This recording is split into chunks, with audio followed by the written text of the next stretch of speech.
When an object spins, it doesn't just spin very fast right away.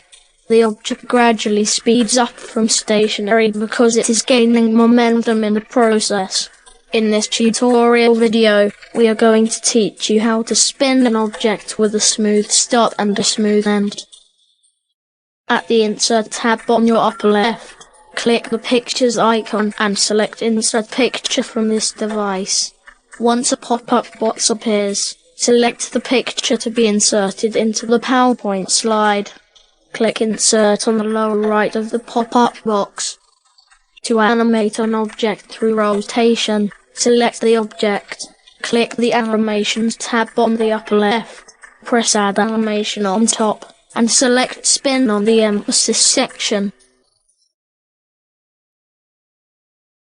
On the animation pane, click the star icon twice. Under the Effect tab inside the Spin pop-up box, move the Smooth Start and Smooth End sliders to the middle so that the object would start spinning and come to a stop gradually. Under the Timing tab, the Start Spinning choice should be with Previous. If you are new to this channel, just hit the subscribe button for free. For an advanced animation of this object, let's create a realistic startup of a jet engine. It takes 1 minute to reach 1000 rotations per minute from 0.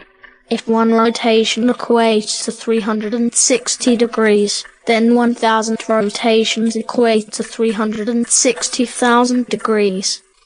Since PowerPoint has a maximum rotation amount of 9,999 degrees and a minimum duration of 0.01 second, the entire process of reenacting a jet engine startup could not be done in one slide. Each slide would have to feature a faster spin of the fan blade than the previous one. If the fan blade rotates 360,000 degrees in 1 minute, it rotates 6,000 degrees in 1 second. This rotation rate is now possible to reenact in PowerPoint. There are 60 seconds in 1 minute, so the increment of rotation rate is by 100 degrees for each 1 second slide. Returning to the animation pane on top, click the star icon twice again. Under the Effect tab inside the Spin pop-up box, increment the spin amount by 100 degrees for each succeeding PowerPoint slide so that the fan blade will gradually spin faster. Under the Timing tab, set the spin duration to 1 second. Going to the Transition pane on top, it should take no time to advance a slide by setting its duration to 0 second.